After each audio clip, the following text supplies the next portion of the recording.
ಹೋಗ್ತಾರೆ. ಯಾವುದೇ ಕೆಲಸ ಆಗ್ಬೋದು, ಯೋಚಿಸಿ, ಚಿಂತಿಸಿ, ನಿಮ್ಮಷ್ಟು ನೀವು ಅವಲೋಕಿಸಿ, ಸಾಧ್ಯನ ಮಾಡ್ತೀವಿ. ಆಗತ್ತೆ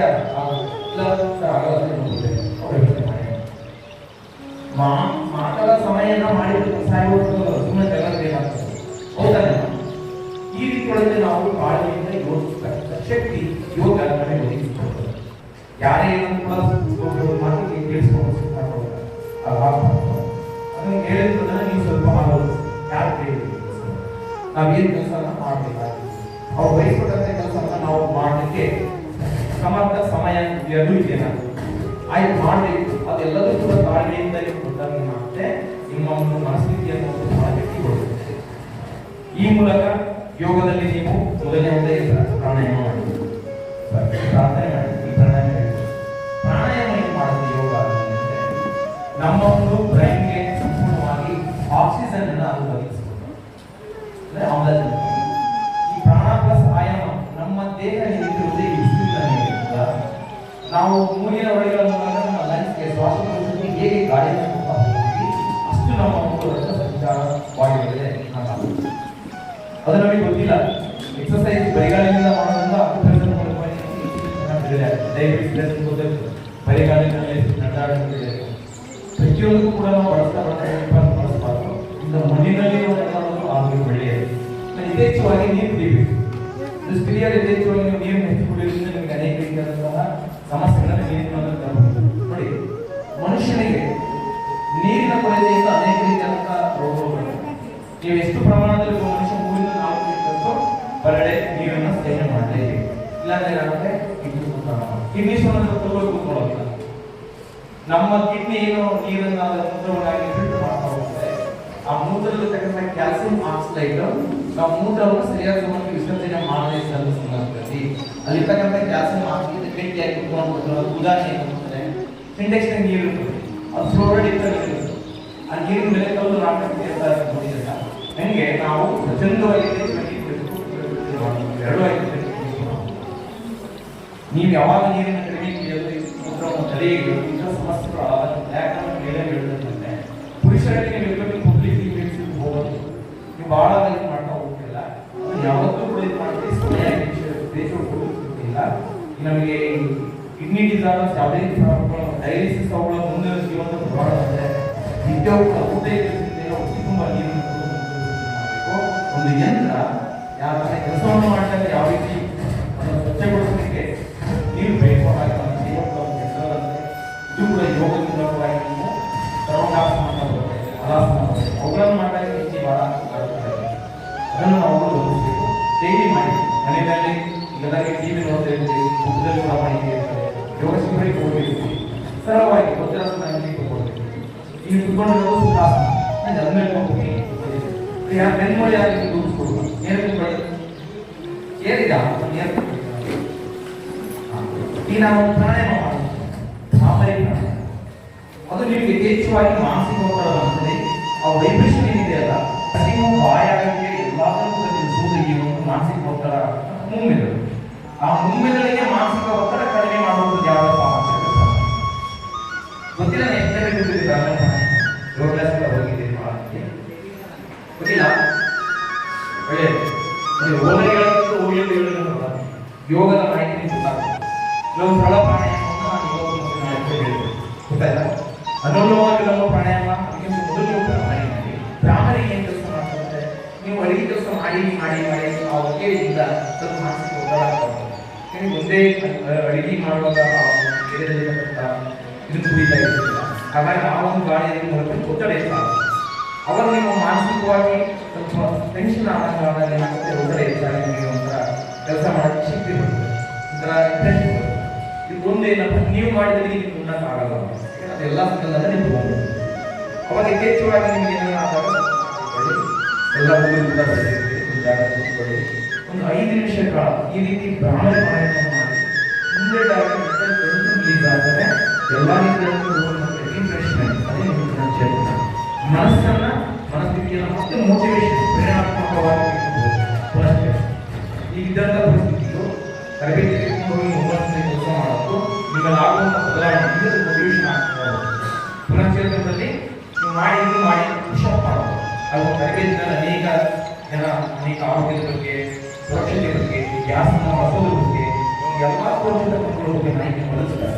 ಇದು ಹೊಸದಾಗಿರ್ತಕ್ಕಂಥ ವಿಷಯ ನಿಮಗಿದ್ದಂಥ ಜ್ಞಾನ, ನೀವು ಪಡ್ಕೊಂಡಂಥ ಜ್ಞಾನ, ನೀವು ಮತ್ತೆ ಪ್ರಾಯೋಗಿಕವಾಗಿ ಮಕ್ಕಳುಗಳ ತೆರಿಗೆಯನ್ನು ನೀವೆಲ್ಲ ನೀವು ಸುರಕ್ಷಿತವಾಗಿರಬೇಕು, ಮಕ್ಕಳನ್ನು ಕೂಡ ಆರೋಗ್ಯದಾಯಕವಾಗಿರಬೇಕು, ನಿಮ್ಮ ಕೆಲಸ ಆಗಬೇಕು, ಒಳ್ಳೆ ರೀತಿಯಾದಂಥ ಇಲಾಖೆಯಿಂದ ಹೆಸರು ಬರಬೇಕು ಅಂದಾಗ ಎಲ್ಲರೂ ಕೂಡ ಆರೋಗ್ಯವಿದ್ದಾಗ ಹೌದು ತಾನೆ? ಎಲ್ಲರ ನೆನಪಿಕೊಳ್ಳಿ. ಈ ರೀತಿ ನಿಮ್ಮ ಎರಡು ಕೈಗಳನ್ನ ಕಣ್ಣಿನ ಮುಂದೆ ಹೆಬ್ಬೆರಳನ್ನ ಕಿವಿಗೆ ಮತ್ತೆ ನಾನು ಮೈಕ್ ಎರಡಕ್ಕೆ ಅಂತ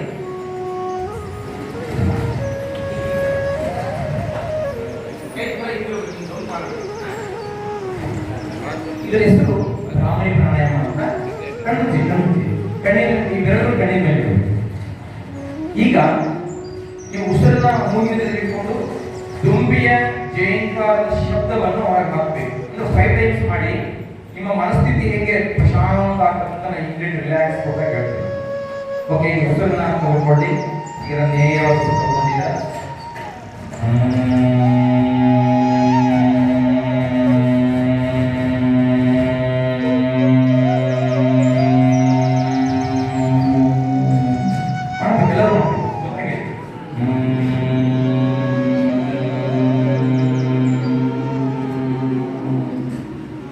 ಉಸಿರನ್ನು ತೆಗೆದುಕೊಂಡು ನೀವು ಆ ಥರ ಮಾಡ್ತಾ ಹೋಗೋದ್ರಿಂದ ನಿಮಗೆ ಬ್ರೈನ್ ಒತ್ತಡ ಕಡಿಮೆ ಆಗುತ್ತೆ.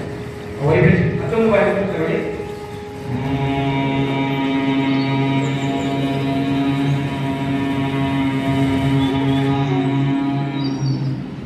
ಮತ್ತೊಂದು ವೈಬ್ರೇಷನ್ ತೆಗೆದುಕೊಳ್ಳಿ.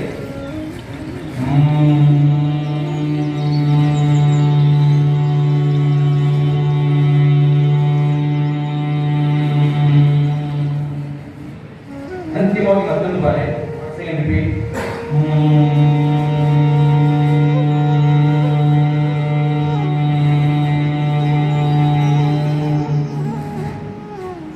ಮತ್ತೊಂದು ಬಾರಿ.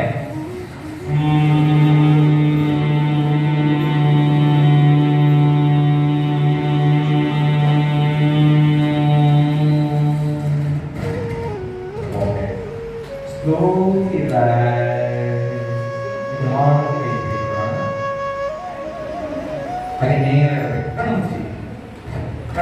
ಕಣ್ಣನ್ನು ತೆರೀಬಾರ್ದು.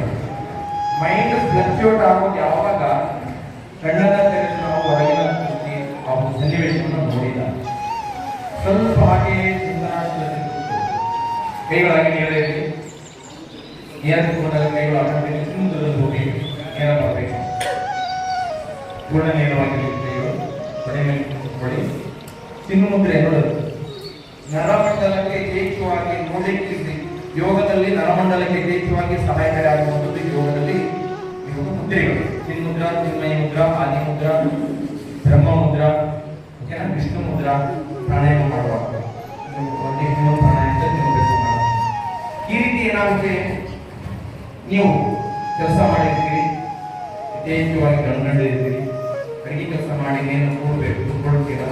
ಕುತ್ಕೊಂಡಾಗ ಇದನ್ನೇ 5 ಬಾರಿ ಮಾಡ್ತಾರೆ.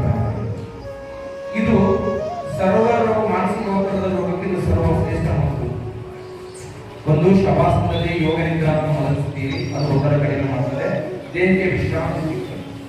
ಎರಡನೇದು ಮಾನಸಿಕ ಒತ್ತಡ ನಿವಾರಣೆಗೆ ಈ ಒಂದು ಭ್ರಾಮರಿಯನ್ನು ಅಭ್ಯಾಸ ಮಾಡ್ತೀವಿ. ಮಾನಸಿಕವಾಗಿ ನೀವೇನು ನಂಬ್ಕೊಂಡಿರ್ತೀರಿ, ಮಾನಸಿಕವಾಗಿ ದುಃಖ ಆಗಿರ್ತದೆ, ಮಾನಸಿಕವಾಗಿ ಒತ್ತಡವಾಗಿರ್ತೀರಿ, ಮಾನಸಿಕವಾಗಿ ಯಥೇಚ್ಛವಾಗಿ ಏನಾದರೂ ಕೂಡ ನಿಮಗೆ ಪ್ರೆಸರ್ ಬಂದಾಗ ಭ್ರಾಮರಿಯನ್ನು ಮಾಡಿ ನೀವು ಆರಾಮವಾಗಿ ಬೆನ್ನಿನ ಮೇಲೆ ಶ್ವಾಸ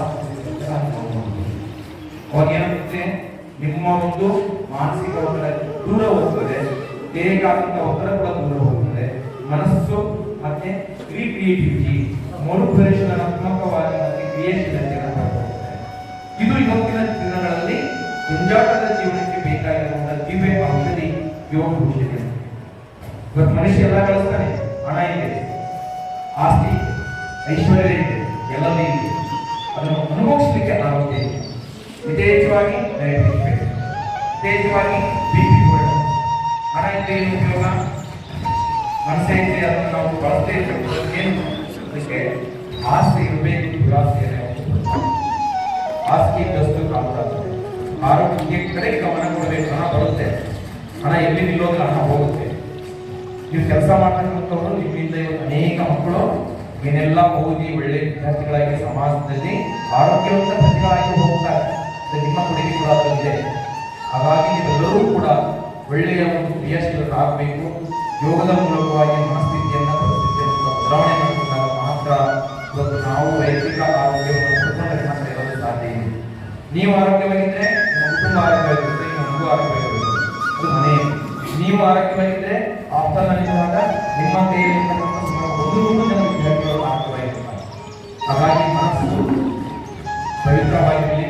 ಯೋಚಿಸುವ, ಚಿಂತಿಸುವ, ಆಲೋಚಿಸುವ ಮನಸ್ಥಿತಿ ಸಕಾರಾತ್ಮಕವಾಗಿ ಯಾವತ್ತೂ ಕೂಡ ಒಳ್ಳೆಯದನ್ನೇ ಯೋಚಿಸಿ ಒಳ್ಳೆಯದ ಕಡೆಗೆ ನಿಮ್ಮ ಮನಸ್ಸನ್ನು ಕೇಂದ್ರೀಕರಣ ಮಾಡಿ ಒಳ್ಳೆಯವರಾಗಿ ಒಳ್ಳೆಯ ಮನಸ್ಥಿತಿಯನ್ನು ಹೊಂದಬೇಕು. ಅವಾಗ ಏನಾಗುತ್ತೆ, ಇಂಥ ಪ್ರಚೇತನ ತರಬೇತಿಯಿಂದ ನಿಮ್ಮ ಮನಸ್ಥಿತಿ ಸಿಗುತ್ತದೆ. ಅದಕ್ಕೆ ಯೋಗ ಪೂರಕವಾಗಿ ಏನಂದ್ರೆ ಒಂದು ಮಾಡಿದ್ದೀರಿ, ಎರಡನೇದು ಭ್ರಮಣೆಯನ್ನು ಮಾಡಿದ್ದೀರಿ. ಮುಂದಿನ ಹಂತದಲ್ಲಿ ಒಂದು ಅನುಲೋಮ ವಿಲೋಮ ಪ್ರಾಣಾಯಾಮ ಮಾಡ್ತೀವಿ. ಈ ಅನುಲೋಮ ವಿಲೋಮ ಪ್ರಾಣಾಯಾಮ ಹೇಗೆ ಅಂದ್ರೆ ನೋಡಿ,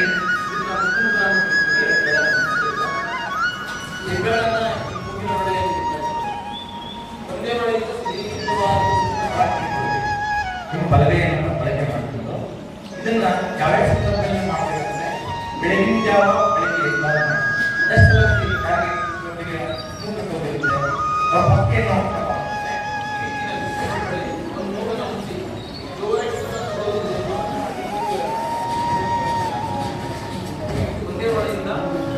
ಹಾಗೆ ಉಸಿರು ಹೊರಕ್ಕೆ ಒಳಗೆ ಅಂದ್ರೆ ಒಂದು ಶ್ವಾಸದಿಂದ ಗಾಳಿ ಹೊರಗೆ ಒಳಗೆ ಅಂದ್ರೆ ಕಾರ್ಬನ್ ಡೈಆಕ್ಸೈಡ್ ಹೊರಗೆ ಬರುತ್ತೆ, ಒಳ್ಳೆಯ ಆಕ್ಸಿಜನ್ ಒಳಗೆ ಹೋಗುತ್ತೆ. ಅವಾಗ ನಿಮಗೆ ಜಸ್ಟ್ ಅಲರ್ಜಿ ಇರುತ್ತೆ. ಆಗ ಅಪೋಸಿಟ್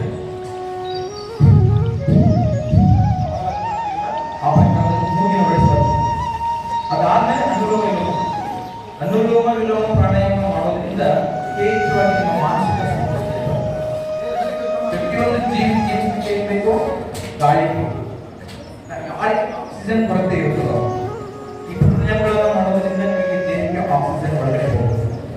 ಯಾವಾಗ ಆಕ್ಸಿಜನ್ ಚೆನ್ನಾಗಿ ಒಳಗಡೆ ಹೋಗುತ್ತೆ ಅವಾಗ ಮೆಂಟಲ್ ಕಡಿಮೆ ಆಗ್ತದೆ, ಬಿಪಿ ನಿಯಂತ್ರಣ ಬರ್ತದೆ, ಶುಗರ್ ಕೂಡ ನಿಯಂತ್ರಣ ಬರುತ್ತೆ.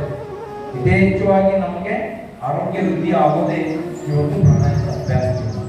ಹಾಗಾಗಿ ನೀವೆಲ್ಲರೂ ಕೂಡ ಒಂದು ಬಾರಿ ಅಭ್ಯಾಸ ಮಾಡಿ. ಎಡಗೈ ಈ ರೀತಿ ಮುಂದೆ ನಿಂತ್ಕೊಳ್ಳಿ, ಎಡಗೈ ನಿಮ್ಮ ಬಲಗೈಯನ್ನ ಈ ರೀತಿ ವಿಷ್ಣು ತಿಳ್ಕೊಂಡು ಅಂದ್ರೆ ನಮ್ಮ ಕಿರುಬೆರಳನ್ನ ಹೆಬ್ಬೆರಳನ್ನ ಓಪನ್ ಇಟ್ಕೊಳ್ಬೇಕು. ಇದು ಪ್ರಾಣಾಯಾಮ ಮಾಡಲಿಕ್ಕೆ ಈಸಿ ಆಗುತ್ತೆ. ಹೆಬ್ಬೆರಳು ಮೂಗಿನ ಬಲ ಬೆಳೆ ಮೇಲೆ ಇರುತ್ತೆ. ಎಡಬೆರಳಿಂದ ದೀರ್ಘವಾಗಿ ಒಂದು ಉಸಿರು ಒಳಗೆ ಕಣ್ಮುಚ್ಚಬೇಕು. ಮನಸ್ಸನ್ನ ಕೇಂದ್ರೀಕರಣ ಮಾಡ್ಕೊಳ್ಳಿ.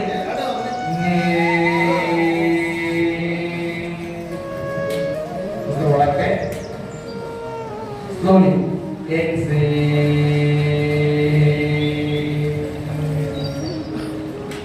ಒಮ್ಮೆ ನಿಧಾನ ಉಸಿರು ಹೊರಕ್ಕೆ ಹಾಗೆ ಮತ್ತೆ ತಿಳ್ಕೊಳ್ಳಿ. ಕಣ್ಣು ಮುಚ್ಚಿ ಕಡ್ಡಾಯ. ಕಣ್ಣು ಮುಚ್ಚಿ ಉಸಿರನ್ನ ಹಾಕೊಳ್ಳಿ. ಎಡಬೆರಳಿಂದ ಉಸಿರು ತಿಳ್ಕೊಳ್ಳಿ, ಎಡಬೆರಳಿಂದ ಮುಚ್ಚಿ ಒಳಬೆರಳಿಂದ ಉಸಿರನ್ನ ಹೊರಹಾಕಿ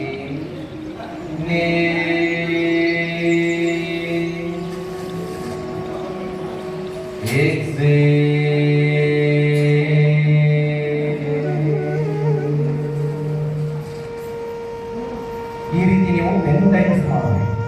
ನೆನಪಿನ ಜಾವದಲ್ಲಿ ಎದ್ದು ಮಾಡಿ. ಒಳ್ಳೆಯ ಗಾಳಿ, ಬೆಳಕು, ಶುಭ್ರವಾದಂತಹ ವಾತಾವರಣ ಜಸ್ಟ್ ಇರಬಾರ್ದು. ಪ್ರಾಣಾಯಾಮ ಮಾಡಬೇಕು. ಅಲ್ಲಿ ನೀವು ಯಥೇಚ್ಛವಾಗಿ ಪ್ರಾಣಾಯಾಮಗಳನ್ನು ಮಾಡೋದ್ರಿಂದ ನಿಮ್ಮ ಆಯಸ್ಸು ವೃದ್ಧಿ ಆಗುತ್ತೆ. ಯಾವಾಗ ನೀವು ಪ್ರಾಣಾಯಾಮದ ಮೂಲಕ ಯಥೇಚ್ಛವಾಗಿ ಒಳ್ಳೆಯ ಗಾಳಿ ಕೊಡ್ತೀರಿ, ಸೇವ್ ಎಡಗೈ ಉಟ್ಕೊಳ್ಳಿ, ಇನ್ನೊಂದು ಜೋರಾಗಿ. ಹೃದಯ ಆರೋಗ್ಯವಾಗಿರ್ಲಿ ಯೋಗದಲ್ಲಿ ಚಪ್ಪಾಳೆ ಕುತ್ಕೊಂಡು ಕೆಲವೊಬ್ಬರಿಗೆ ಈಗ ಅದರ ವಿಷಯ ಆಸಕ್ತಿ ಇದ್ದಾಗ ಯಾಕೆ ಬರಲ್ಲ. ಚಪ್ಪಾಳೆ ತಡಿ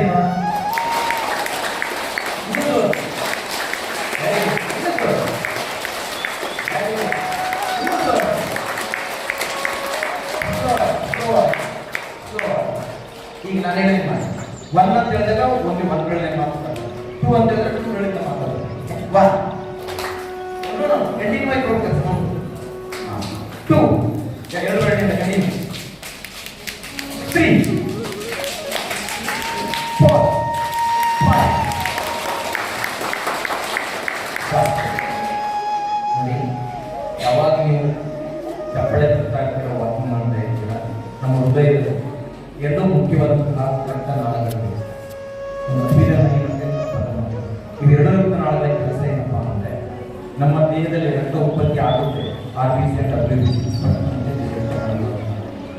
ಶುದ್ಧ ರಕ್ತವನ್ನ ಅಶುದ್ಧ ರಕ್ತವನ್ನ ಶುದ್ಧ ರಕ್ತವನ್ನಾಗಿ ಪರಿವರ್ತನೆ ಮಾಡಿರ್ತದೆ.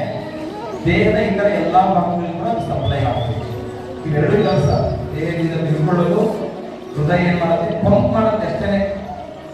ನಮ್ಮ ಕಿಡ್ನಿಗಳಲ್ಲಿ ಬ್ಲಡ್ ಫಿಲ್ಟರ್ ಆಗುತ್ತೆ. ಹೃದಯ ಬಂದಂತ ನೋಡಿ ಎಲ್ಲ ಭಾಗಕ್ಕೆ ಸಿಸ್ಟಮಿಕ್ ಅಂಡ್ ಹೋಗಿ. ಈ ಹೃದಯ ಆರೋಗ್ಯವಾಗಿರ್ಬೇಕಾದ್ರೆ ನೀವು ಬೆಳಗಿನ ಜಾವ ವಾಕ್ ಮಾಡಬೇಕು. ಇಲ್ಲಿ ಕೈ ಹಿಂದೆ ಮುಂದೆ ಬಿಸ್ತಾಗಿ ಕಪ್ಪಳೆ ಅಥವಾ ಒಬ್ಬರಿಗೆ ಕಿತ್ಕೊಂಡು ಒಂದು 2-3 ದಿನ ಕಪ್ಪಳೆಯನ್ನು ತರಬೇಕು. ಚಪ್ಪಳೆ ತತ್ವದಿಂದ ನಮ್ಮ ಹೃದಯಕ್ಕೆ ಒಳ್ಳೆಯ ರೀತಿಯಿಂದ ಆರೋಗ್ಯ. ಈ ಹೃದಯ ಭಾಗಗಳು ಏಕ ಆಗ್ತವೆ. ಅದಕ್ಕೆ ಉದಾಹರಣೆ ಮೂಲಕ ನಿಮ್ಗೆ ಹೇಳ್ಬೇಕಂದ್ರೆ, ಒಂದು ಮನೆಯಲ್ಲಿ ನೀವು ಈ ಒಳ್ಳೆಯನ್ನು ಬಳಸುವಾಗ ಪಾಮಾಯಿಲ್ ಕೆಟ್ಟೆ ಗೊತ್ತಿಲ್ಲ, ಆ ಪೈಪ್ ಡಬ್ಬೇಲಿ ಇದು ಪೈಪ್ ಒಳಗೆಲ್ಲ ಎಟ್ಟಿ ಬೆಚ್ಚಿಬಿಡ್ತಾರೆ. ಅದು ನಂತರದಲ್ಲಿ ಇನ್ನೂ ನಿಮಗೆ ಉದಾಹರಣೆ ಬರುತ್ತೆ. ಚಾಡಪ್ಪ ನೋಡಿದ್ದೀರಾ? ಚಾಡಪ್ಪ ಅದು ಎಷ್ಟು ಜಿಡ್ಡು ಅಂದರೆ ಯಾವುದೇ ಒಂದು ಇದ್ರ ಮೂಲಕ ಸರಾಗವಾಗಿ ಹೋಗೋದಿಲ್ಲ. ಬಹಳ ಗಟ್ಟಿ ಪದಾರ್ಥ ಆಗಿರುತ್ತೆ. ನೀವು ಊಟ ಮಾಡುವಂತಹ ಸಂದರ್ಭದಲ್ಲಿ ಇಟ್ಕೊಳ್ಳುವಂತಹ ಪ್ರತಿಯೊಂದು ಜಿಡ್ಡು ಪದಾರ್ಥಗಳಾಗುವುದು, ಏನೇ ಆಗಿರ್ತಕ್ಕಂಥ ನಾಲ್ಕು ವಿತರಣೆಗಳಾಗುವುದು, ತಾವು ಬಳಸುವಂತಹ ಎಲ್ಲ ರೀತಿಯಾದಂತಹ ಬೇಗ ಮಸಾಲೆ ಪದಾರ್ಥಗಳು ಇವುಗಳನ್ನು ಯಥೇಚ್ಛವಾಗಿ ಬಳಸತಕ್ಕ ಜಂಕ್ ಫುಡ್ ಅನ್ನು ಬಳಸಬಹುದಿಲ್ಲ. ನಮ್ಮ ಹೃದಯದ ರಕ್ತನಾಳಗಳಲ್ಲಿ ಅದು ಕೊಲೆಸ್ಟ್ರಾಲ್ ರೇಟ್ ಏರಿಸಬಹುದು. ರಕ್ತನಾಳಗಳ ಕೆಲಸ ಏನು? ರಕ್ತವನ್ನು ಸಪ್ಲೈ ಮಾಡುತ್ತೇನೆ. ಬೆಳ್ಳುಳ್ಳಿ ಸಪ್ಲೈ ಮಾಡಿ ಯಾವಾಗ ಅದು ಬ್ಲಾಕೇಜ್ ಆಯಿತು, ರಕ್ತನಾಳ ಬ್ಲಾಕೇಜ್ ಆಯಿತು, ರಕ್ತ ಅಲ್ಲೇ ಉಳಿದು ಹೃದಯ ಬಡಿತ ಜೋರಾಗಿ ನಿಂತ್ಕೊಂಡ್ಬಿಡುತ್ತೆ. ನಾವು ಹೃದಯ ಗೊತ್ತಾಯ್ತಾ? ನೀವು ಯಾಕಪ್ಪ ಅಂದ್ರೆ ಎಕ್ಸರ್ಸೈಸ್ ಮಾಡಿದಾಗ ಕೈಗೆ ಹೋಗ್ಬಿಟ್ಟು ನಾವು ಸ್ವಲ್ಪ ಸರಳವಾಗಿ ಹೃದಯದಲ್ಲಿ ಆಗಬೇಕು ಅಂಥವುಗಳನ್ನ ಊಟ ಮಾಡಿದಾಗ ಅದು ಚೆನ್ನಾಗಿರ್ತಿತ್ತು. ಏನೂ ವ್ಯಾಯಾಮ ಇಲ್ಲದೆ ಊಟವನ್ನು ನಾವು ಮಾಡಿದಾಗ ಏನಾಗುತ್ತೆ, ಈ ರೀತಿ ಸಮಸ್ಯೆಗಳು ಆಗುತ್ತೆ. ಆದ್ರಿಂದ ಈ ರೀತಿ ಎರಡು ಭುಜವನ್ನು ಕೇಳ್ಕೊಳ್ಳಿ,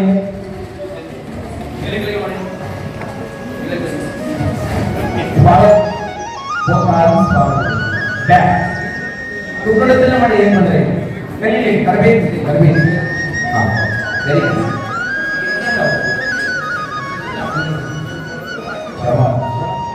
ಮುಂಜಾನೆಯಿಂದ ಇಲ್ಲಿವರೆಗೆ ಕೂಡ ಪುಸ್ತಕದಲ್ಲಿ ಕೇಳಿ ನಮಗೆ ಚೆನ್ನಾಗಿ ಲಾಭ ಆಗಿದೆ. ನಮಗೆ ನಾವೇ ಗ್ರೇಟ್ ಹೋಗಿಲ್ಲ. Very good.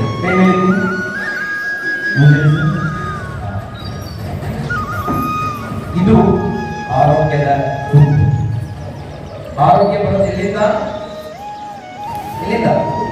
ವ್ಯಾಯಾಮ ಮತ್ತೆ ಯೋಗದಿಂದ. ಔಷಧಿಯಿಂದ ಏನ್ ಬರುತ್ತೆ? ನೀವು ಕೊಟ್ಟಂತ ರೊಕ್ಕ, ಕೊಟ್ಟಂತ ಇಂಜೆಕ್ಷನ್ ದೇಹದೊಳಗೆ ಮಾತ್ರ ಕೆಲಸ ಮಾಡುತ್ತೆ. ಅದು ಪವರ್ ಆಯ್ತು ಅಂತ ಮತ್ತೆ ನೀವು ಹೋಗಲೇಬೇಕು, ಬೆಳೆಯಬೇಕು. ಇವತ್ತಿನ ನಿರ್ಮಾಣದಲ್ಲಿ ನೀವು ಬರೀ ಆಸ್ಪತ್ರೆಗೆ ಹೋದ್ರೆ ನಿಮ್ಮ ಒಂದು ರೋಗವನ್ನು ಅವರು ಪರೀಕ್ಷಿಸಲಿಕ್ಕೆ ಮೊದಲು ಲ್ಯಾಬ್ ನಡೆಸ್ತಾರೆ.